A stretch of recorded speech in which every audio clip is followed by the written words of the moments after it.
Simone Susskind, bonjour. Un seul mot pour vous présenter. Militante, on pourrait ajouter militante de gauche. Vous êtes née dans une famille juive qui a survécu au génocide et depuis toujours vous militez pour la paix en faveur des Palestiniens et des Israéliens. Alors au bar de l'Europe, je vous ai servi un café fort à réveiller un mort.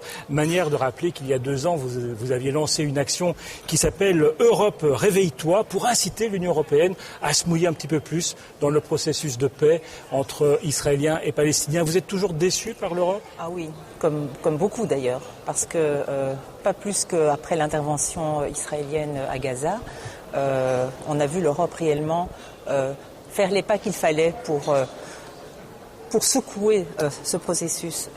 On sait très bien que sans les États-Unis, pas grand-chose peut se passer. On a beaucoup espéré qu'Obama allait prendre des initiatives. Il a essayé et puis il s'est retrouvé coincé parce que personne n'a compris pourquoi il demandait un gel total de la colonisation alors qu'on est entré dans des négociations et dans des marchandages et il s'est retrouvé tout à fait coincé. Et donc les Européens n'ont pas réussi encore réellement, je pense pas, mais à prendre des initiatives constructives pour encourager, pour aider Obama.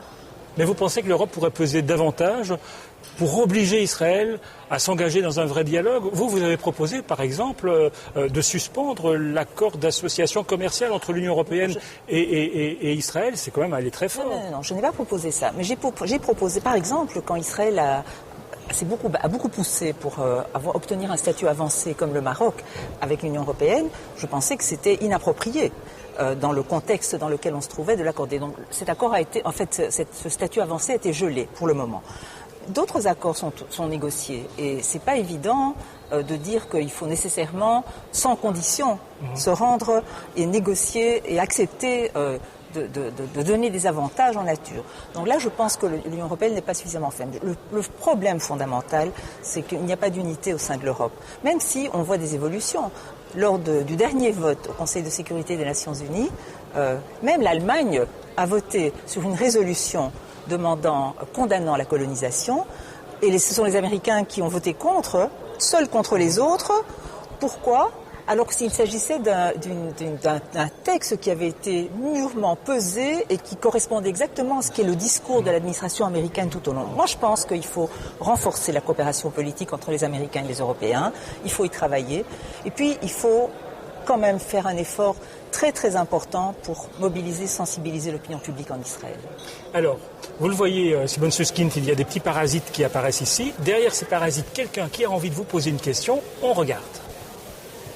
Bonjour Simone Susskind, je suis Viviane Teitelbaum, présidente du Conseil des femmes francophones de Belgique. Alors le printemps arabe nous a rempli d'un espoir fou, que ce soit par rapport au processus démocratique ou par rapport à la condition de la femme. Toutefois, on déchante un peu puisque récemment de nombreuses analyses nous ont fait apparaître que ce soit en Égypte ou même en Tunisie, les femmes sont écartées des lieux de pouvoir, des lieux de décision politique et qui vont donc élaborer les lois qui vont réglementer leur vie. Elles sont renvoyées à leur foyer. Alors, qu'en dites-vous? Est-ce qu'on peut toujours rester optimiste?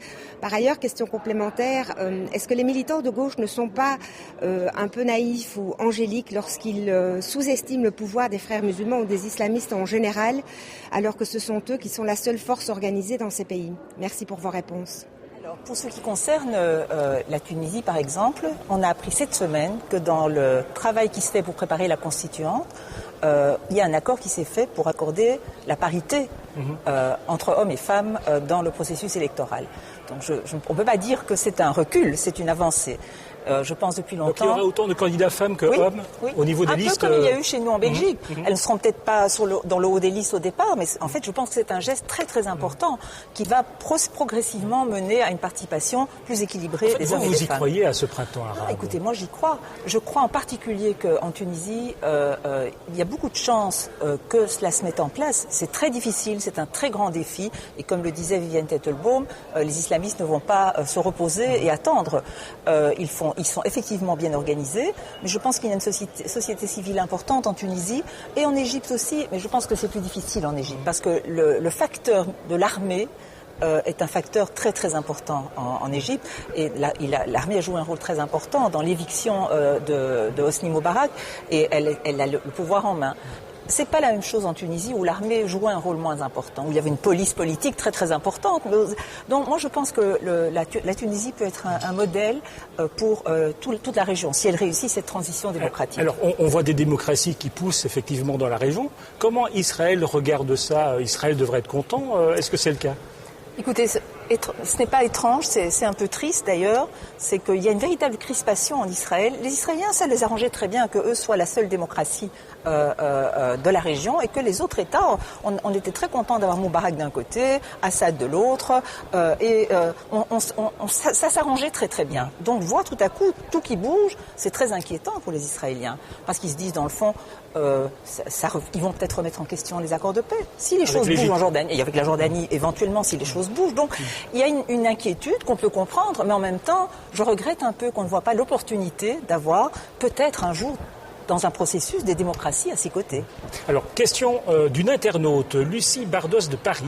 Le regard a changé sur ces populations arabes en Tunisie ou en Libye que l'on croyait incapables de devenir des démocrates. C'est bien, mais ne faudrait-il pas aussi que notre regard change sur ces immigrés qui vivent à côté de nous et qui ne sont pas des barbares? Entièrement. Écoutez, je suis entièrement d'accord. D'abord, quand on regarde ces révolutions qui sont en train de se faire, et pour moi, elles ont commencé en Iran en 2009. Elles n'ont pas commencé en Tunisie au début de cette année ou à la fin de l'année dernière.